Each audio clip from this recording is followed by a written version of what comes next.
Stop for a moment. Don't scroll past this one. I know how that sounds. Everyone says that. But I'm not asking you to trust me. I'm asking you to trust the next 90 seconds. Because I'm about to say something that goes against everything you were taught about success. You were taught work first, struggle first, prove yourself first, and happiness is the reward waiting at the end, after the promotion, after the money, after the relationship finally works out. Happiness later, success now. That order is backwards, and some part of you has always suspected it. You've met people with everything, the title, the house, the applause, who are hollow inside. And you've met people with almost nothing who are lit up like a lantern. You already know which one attracts more life. Maybe part of you is already arguing back. Easy to say. My rent is due. My boss is impossible. My life doesn't run on philosophy. I hear that. I'm not asking you to pretend your problems aren't real. I'm asking you to consider something stranger, that the problems feel that heavy, partly because of the order we've had backwards this whole time.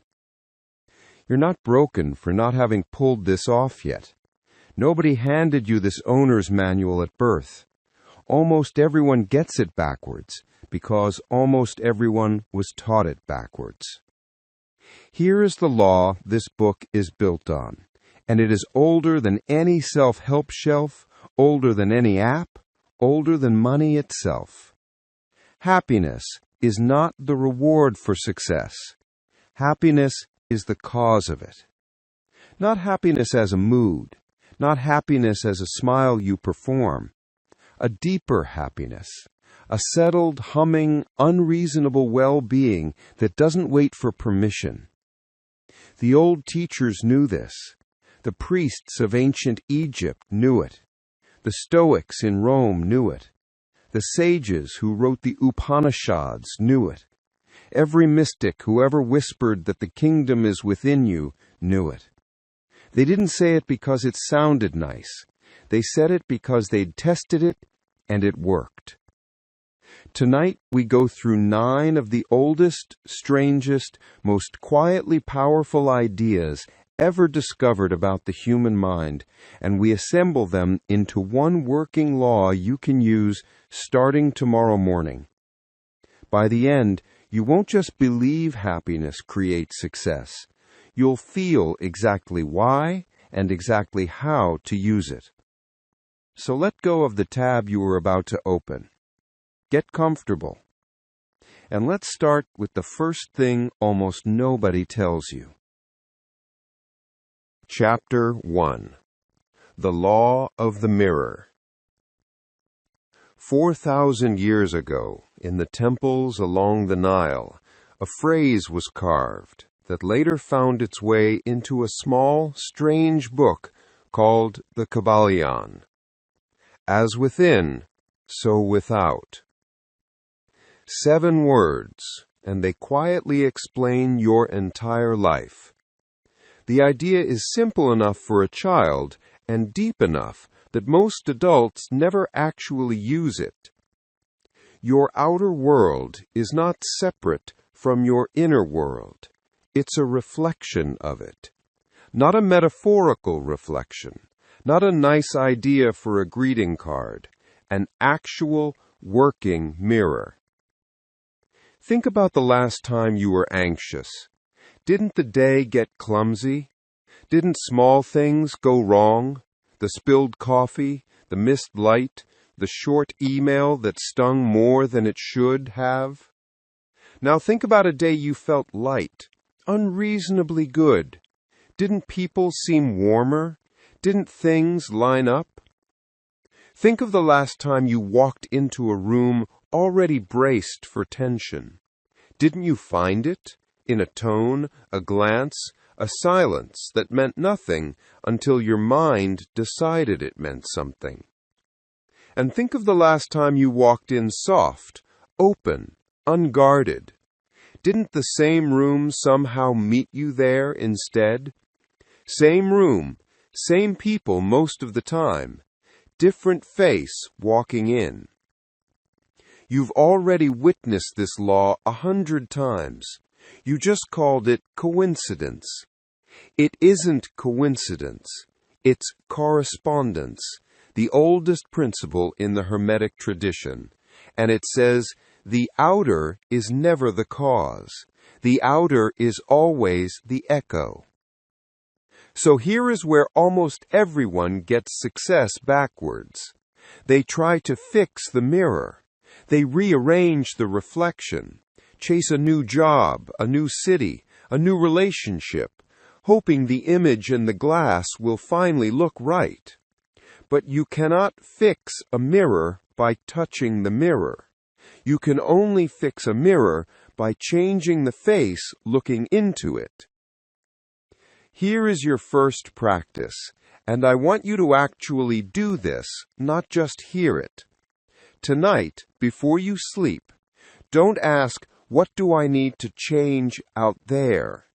Ask instead, what does the reflection out there say about the face I've been wearing in here? Don't judge the answer, just notice it. Because once you see the mirror clearly, you stop trying to rearrange your reflection, and you start doing the one thing that actually works. You change the face. What happens to a life once the face changes first? That's the whole rest of this book. Chapter 2. The Frequency of the Fortunate. Physics made peace with something the mystics already knew. Nothing you can touch is really solid. Zoom in far enough on the chair beneath you, the wall beside you, your own hand, and it dissolves into motion. Energy vibrating at different rates. The Kybalion called this the principle of vibration, and it made one claim that still unsettles people who hear it for the first time. Nothing rests. Everything moves. Everything vibrates. Including you. Including your mind. A thought is not a soft, harmless little wisp of imagination. A thought is a vibration. And vibrations don't stay isolated. They radiate. They meet other vibrations. They either clash or they lock together. This is why the teacher, Bob Proctor, used to say that you don't attract what you want. You attract what you are. Not what you say. Not what you post. What you actually, honestly are, underneath the performance, because that's the frequency actually broadcasting. Here's where it gets interesting for you tonight. Most people try to change their frequency by changing their thoughts one at a time. Swap this worry, swap in that affirmation. Exhausting, slow. It rarely holds. There's a faster lever. Emotion is a stronger signal than thought. A thought is a single note. A feeling is the whole chord. So the fastest way to shift what you attract is not to think a different thought.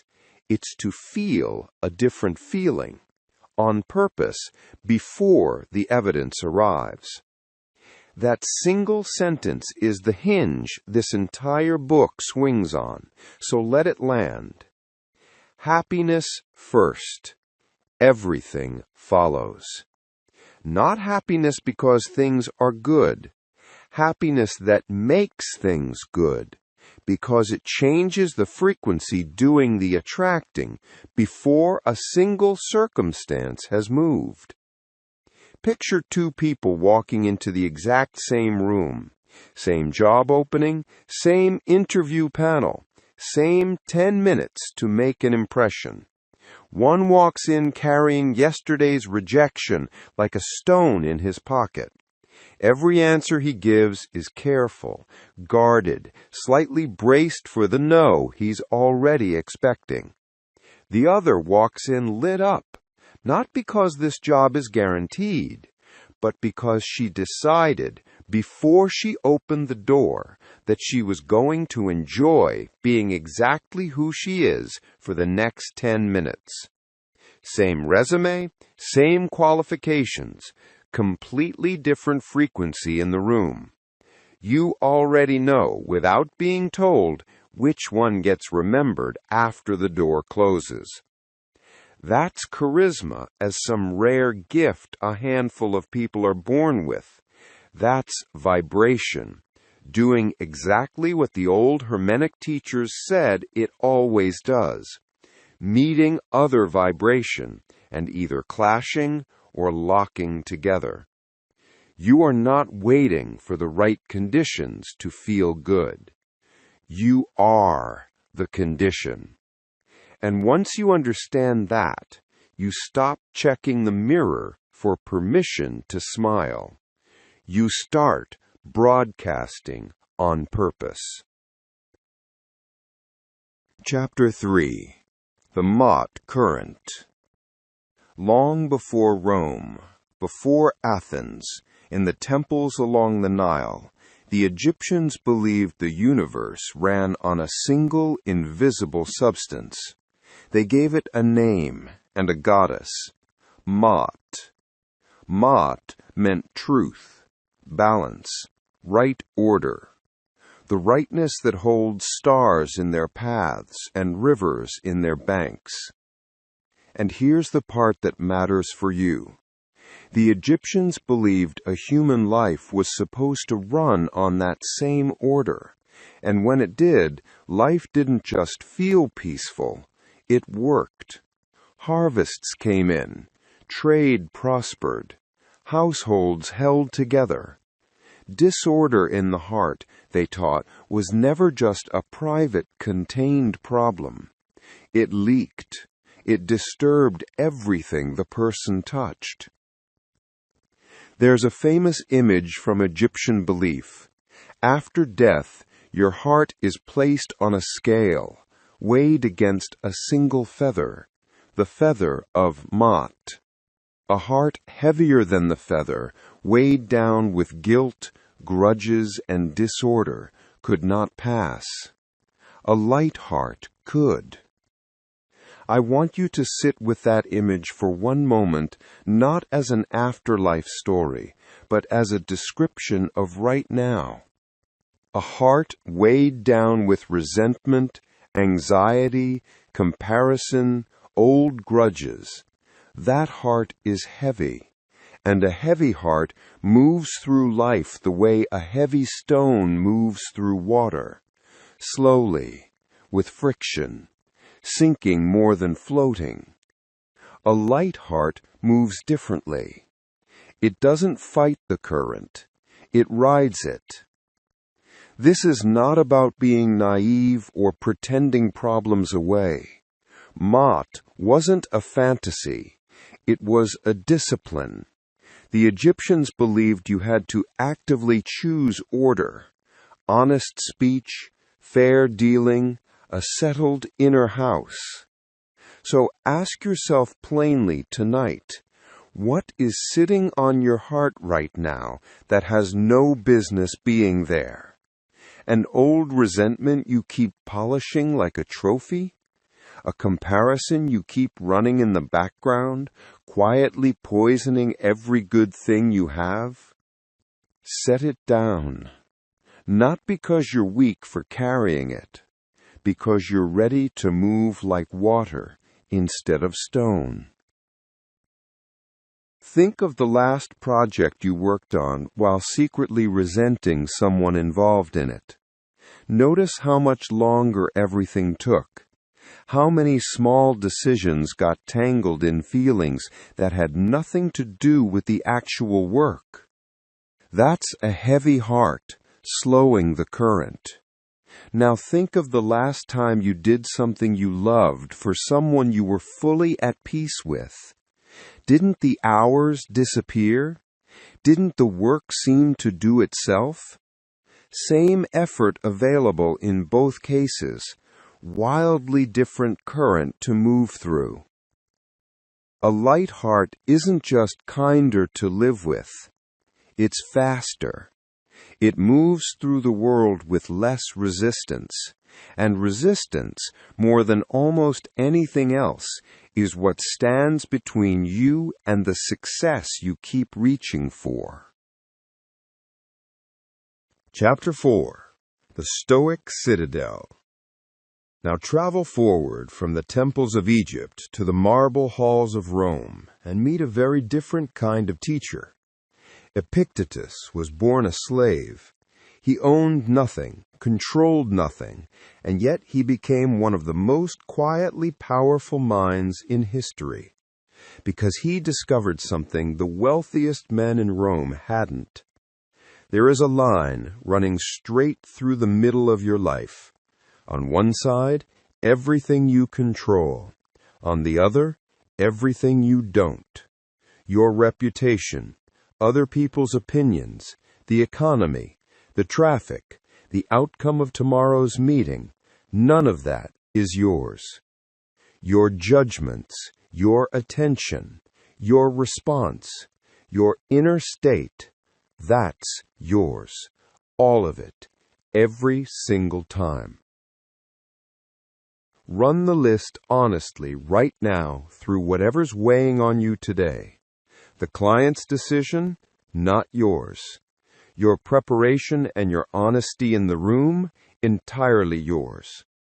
The market's mood, not yours. How steadily you keep building through it, entirely yours. What someone else thinks of you the moment you walk away, not yours, and never was. How you carried yourself while you were there, yours, completely, every time. Feel the relief in that division. Most of your exhaustion has been spent guarding territory that was never actually yours to guard. Marcus Aurelius, an emperor with more external power than almost anyone alive in his century, wrote himself a private note that has survived 2,000 years. You have power over your mind, not outside events. Realize this, and you will find strength. Notice what he didn't say. He didn't say, arrange your outside events so you can finally feel strong. He said the strength comes first. From inside a fortress, no circumstance can touch. The Stoics called this the inner citadel, a walled place inside you that bad news cannot storm, that other people's moods cannot occupy, that a difficult morning cannot burn down. Here's why this matters for success specifically. Every opportunity you've ever missed, every good idea you talked yourself out of, every bold move you didn't make, trace it back and you'll usually find the same guard standing at the gate. Fear of an outcome you don't control. But if your happiness already lives inside the citadel, untouched by outcomes, then failure stops being a threat to your identity. It becomes information, nothing more. And a person who isn't afraid of outcomes takes more shots. Takes more shots and gets more of them right, not because luck changed, but because they stopped flinching. Think of someone you know who lost a job, a client, a deal that mattered, and somehow seemed almost unbothered a week later. Not in denial, just genuinely unshaken. People around them often find that unsettling, even a little suspicious. Shouldn't you be more upset? But watch what happens next, almost every time. That person moves faster than everyone else in the room because they're not spending half their energy defending a wound. All of it is free to build the next thing.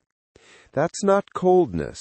That's the citadel doing exactly what it was built to do. The outcome mattered. It just didn't get to decide who they were. So here's your practice from Rome. Tonight, name one thing you've been trying to control that was never yours to control. The opinion, the result, the reaction. Set it down at the gate. Walk back inside the Citadel. That's where the actual work of a magnificent life gets done, not out in the weather of other people's opinions, but in the one room you've always owned. Chapter 5. The Kingdom Within. There's a line, nearly 2,000 years old, that quietly undid an entire way of thinking about where good things come from. The kingdom of God is within you, not above you, not later, not somewhere you earn your way into after enough suffering. Within. For centuries, this was read as a purely spiritual instruction. But look at it again, and it's also something else, a description of where creative power actually lives. Not out there, in circumstances waiting to be rearranged. In here, already present, already whole, already sufficient. In the last century, a teacher named Neville Goddard picked up this exact thread and gave it a strikingly practical shape. His claim was almost scandalous in its simplicity. Your imagination isn't decoration. It isn't escapism. It's the actual workshop where your future gets built. And the material it works with isn't logic. It's feeling. Goddard taught that the mind doesn't move because you understand an idea. It moves because you feel an idea as already true.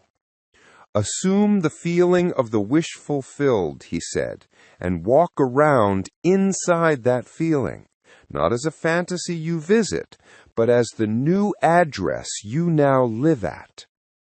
Think about the version of you that's already sent the difficult email, already had the hard conversation, already opened the account statement without flinching. That version isn't a fantasy floating somewhere in the future. Goddard's whole claim was that this version is available to feel right now, not as make-believe, but as a rehearsal so convincing your nervous system can't tell the difference. And the nervous system, once convinced, starts acting like someone who already has the thing, calmer, steadier, less desperate in the room, which, remember the mirror, changes exactly what gets reflected back. That's a strange instruction until you notice you've been doing the opposite your whole life without realizing it. You've been assuming lack, assuming not yet, assuming not for people like me, and feeling those assumptions so consistently, so automatically, that they became your actual address, the place your whole nervous system quietly lives. The kingdom within isn't a place you travel to. It's a place you've never actually left. You've just been decorating it with worry instead of certainty. So try this tonight for exactly 2 minutes. Don't visualize the achievement, the trophy, the number, the headline. Feel the specific relief of having already arrived, the exhale, the loosened shoulders, the quiet, settled satisfaction of a thing already done. Live there for 2 minutes. Feel it now. It's already yours. Not because wishing makes it so, because the kingdom was never out there waiting for proof. It was always in here, waiting for you to stop renting out the room to doubt. Chapter 6. The Bliss Beneath the Wheel. In the oldest teachings of India, there's a word that doesn't translate cleanly into English. It's usually rendered as bliss, but it means something more specific and more radical than that. The sages who wrote the Upanishads taught that beneath your personality, beneath your history, beneath every role you play and every worry you carry, there is a layer of your being that is not sometimes happy. It is happiness itself, as its nature, the way water's nature is wet and fire's nature is warm. They called this innermost self the Atman, and they taught boldly that Atman and Brahman, the ground of all existence, are not two things, which means the bliss you keep chasing outside yourself was never actually outside. It was the floor you were standing on the whole time, buried under the noise of the mind. Now here's where this ancient idea becomes intensely practical for the question of success. In the Bhagavad Gita, a warrior named Arjuna is paralyzed, frozen by fear of failure and fear of the outcome of his own actions. And the teaching he receives is not, don't act until you're guaranteed to win. It's this: act fully, skillfully, wholeheartedly, and release your grip on the fruit of the action. You have a right to your actions. You have no right to the results. That single instruction quietly dissolves the exact anxiety that stalls most people right before they do their best work. Because when your happiness is tied to the outcome, every action becomes a small gamble against your own well-being. You hesitate, you hedge, you play small enough that failure won't hurt too much. But when the bliss is already yours, already sitting under you, prior to any outcome, you can finally act freely. Not recklessly, freely. You throw yourself at the work because the work itself is the joy, not the verdict at the end of it. And ironically, almost every tradition in this book agrees on this point. That's exactly the state that produces the best results. Not desperation, devotion. Not, I need this to work or I'll be devastated. I'm already whole, and I'm going to build something beautiful anyway. Watch two founders pitch the exact same idea to the exact same investor. One needs this meeting to work. You can feel it in the room, the slight tightness in the voice, the eyes checking for approval after every sentence. The investor feels needed from, not inspired by, and something in the room quietly closes. The other wants it to work, works for it completely, and would still be fine, still be whole, if the answer is no. There's a looseness in how she holds the idea, room to laugh, room to hear pushback without collapsing. Every investor in the world will tell you, if they're honest, which pitch they lean toward, not because desperation is undeserving, but because ease is magnetic and need repels. That looseness isn't indifference. It's ananda, quietly doing its work underneath the pitch deck. Let me pause here. This deserves a real answer, not a slogan. Maybe your circumstances right now are genuinely brutal. A diagnosis, a relationship ending, money that won't stretch far enough no matter how you fold it, someone you love suffering, and nothing you do seems to help. I am not telling you to smile through that. I am not telling you it's your fault for not vibrating correctly. Here's the distinction that every tradition in this book actually makes underneath the surface. There is pain and there is suffering, and they are not the same thing. Pain is what happens to you. Even the most awakened person in these traditions still grieves, still bleeds, still feels loss. Suffering is the second layer we add on top, the story that says, this pain means something is wrong with me, that I am being punished, that it will always be this way. You are allowed the pain. Nobody is asking you to fake your way past something real. What you are being offered is a way to stop adding the second layer, to hold real pain without a heavier heart making everything around it worse, to let the Citadel hold steady while the weather outside is genuinely bad. That's not indifference to your life. That's the only version of strength that was ever actually available to human beings, because none of us get to choose our weather. We only ever get to choose the Citadel. Chapter 7. The Middle Path. 25 centuries ago, a prince gave up his palace to sit under a tree and ask one question with total honesty. Why do human beings suffer, even the ones who have everything? His answer, distilled to its root, was this: suffering comes from clinging. Clinging to how things used to be. Clinging to how we insist they should be. Clinging tightly to an imagined future we haven't earned yet and might not even want once we get it. The Buddha's teaching wasn't want nothing, achieve nothing. It was more precise and far more useful. Act, build, strive, but loosen your grip on the story your mind tells about it. There's a teaching in this tradition that lands hard the first time you really hear it.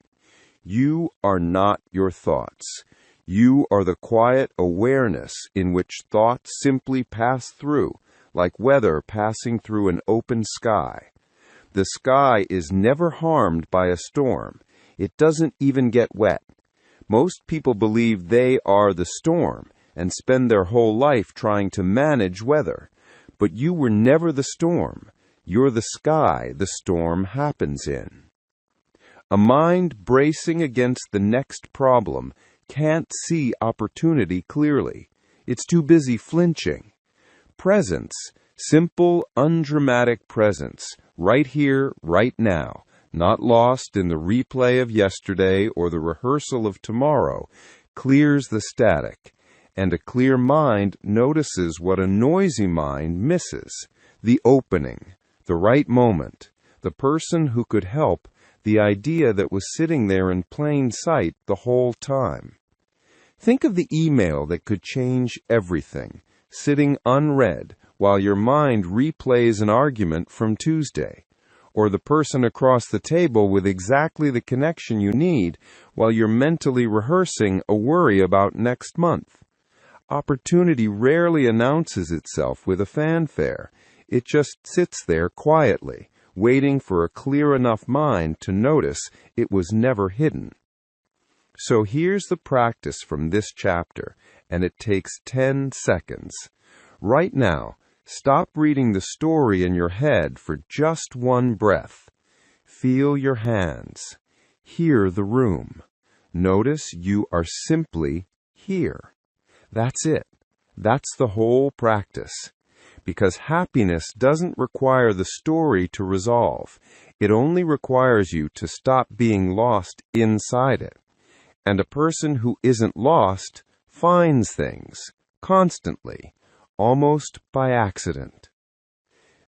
Chapter 8. The Shadow and the Gold. In the last century, a Swiss psychiatrist named Carl Jung noticed something in his patients that the old traditions had been circling for millennia without quite naming it this way. He noticed that everyone carries a hidden half of themselves. The parts they were taught were unacceptable, shameful, too much, or not enough. He called this the shadow. And here's Jung's uncomfortable, essential discovery. The parts of yourself you refuse to look at don't disappear. They run the show from the basement. They show up as the self-sabotage you can't explain. The success you mysteriously undermine right before it lands. The relationship you wreck the moment it gets good. Jung's answer wasn't to fight the shadow or shame it into submission. That only feeds it more darkness to hide in.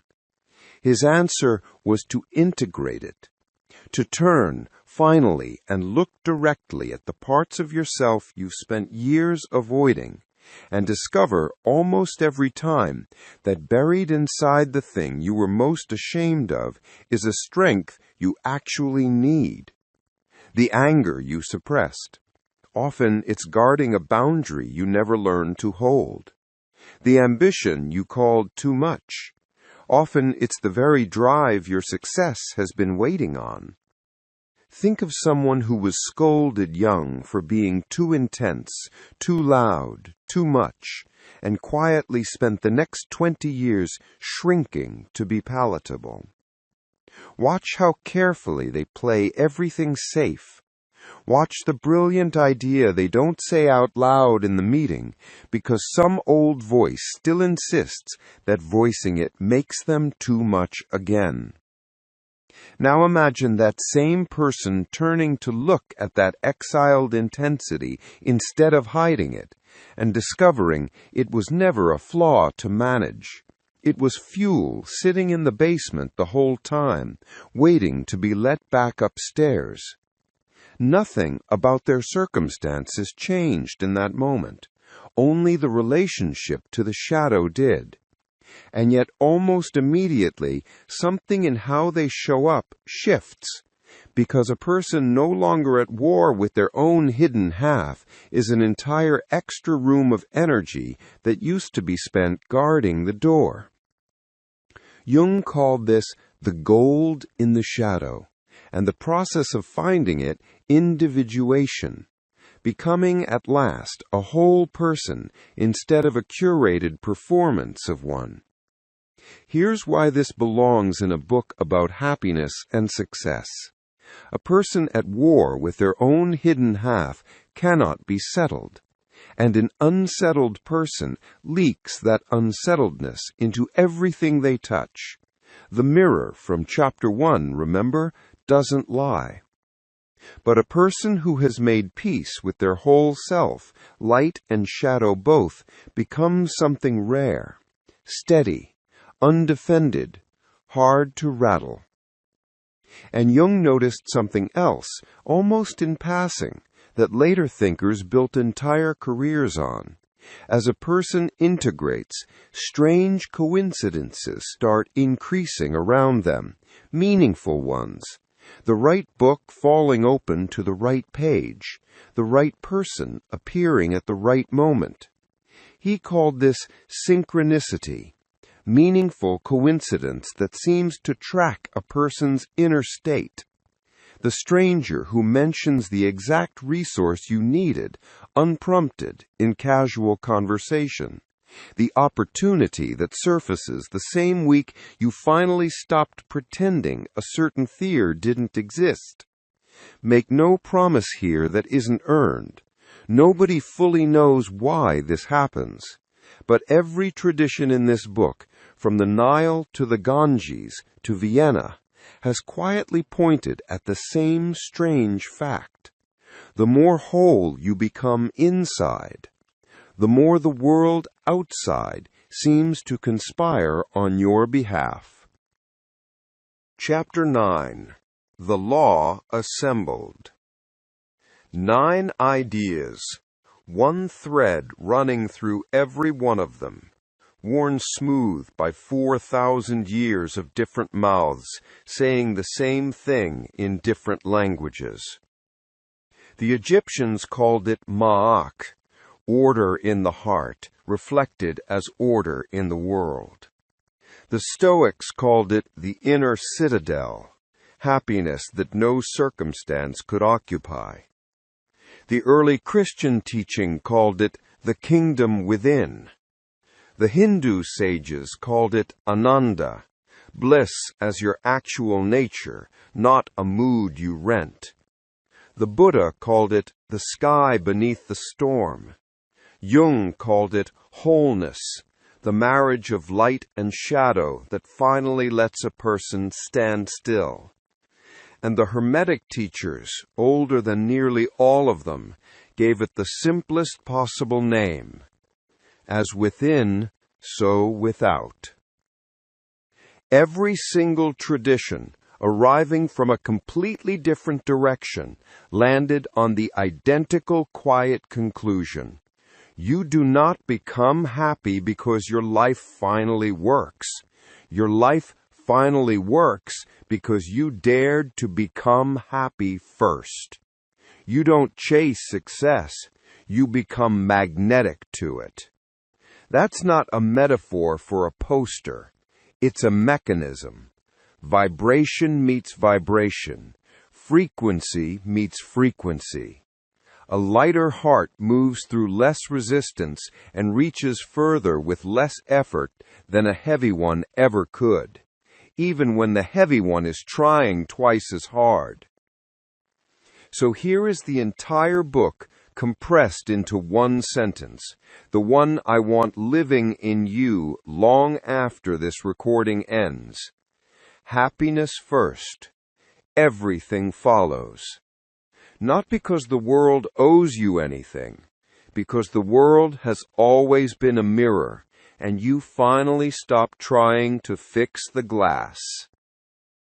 Notice something remarkable about these 9 ideas before we close.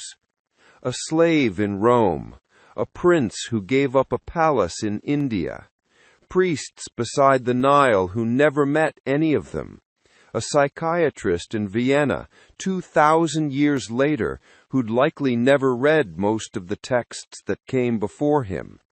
None of them borrowed from each other. Most of them couldn't have. Different centuries, different continents, different languages for a self that doesn't translate cleanly between any of them. And yet, independently, every single one of them arrived at the same door. That's not a coincidence you can wave away as cultural accident. When that many independent minds, separated by oceans and centuries, all point at the identical target, it stops looking like opinion. It starts looking like a law they were all just describing. The way 3 different astronomers in 3 different countries, without ever meeting, can all correctly describe the same orbit. They weren't inventing happiness creates success. They were noticing it. The way you notice gravity, not because someone convinced you, but because you dropped something and watched it fall. You are not waiting anymore. You are not the version who needs proof before you'll feel good. You are not a mirror trying to fix its own reflection. You are the face. You were always the face. And you are not the same person who pressed play on this 45 minutes ago. Some part of you already knows that. You can feel it, a small shift, quiet but real, like a room that's been rearranged and you can't say exactly which piece moved. So don't just let this settle back into interesting information. Don't be the person who nods along to wisdom and changes nothing by morning. Here is one simple thing to actually do starting tomorrow before you check a single message, before the world gets a vote. 60 seconds, eyes closed. Feel the specific physical sensation of a life that's already working. Not the list of reasons why, just the feeling. Let it be the first thing you feel before anything else has a chance to compete for the job. Do that daily and watch what quietly starts to shift. Not because I asked you to believe something, because you're about to prove it to yourself, the only way anyone ever really learns anything, by testing it. Give it 30 days before you judge it. Not one lucky morning. 30. long enough for a genuinely new frequency to become your default instead of your exception. You will have mornings where it feels silly, where the old heaviness creeps back and the Citadel gate swings open before you notice. That's not failure. That's every single tradition in this book agreeing that the work is never finished. It's practiced, gently, again and again, the way a musician returns to the same scales for a lifetime, not because they haven't learned them, but because that's what keeps the instrument alive. Don't aim for perfect. Aim for more often than before. More light heart than heavy. More citadel than storm. More of the version of you that's already whole, and less of the version still waiting for proof. I'm genuinely glad you stayed for all of this. Out of everything competing for your attention today, some part of you chose depth over distraction. That's not nothing. That's the same instinct every idea in this book was trying to wake up.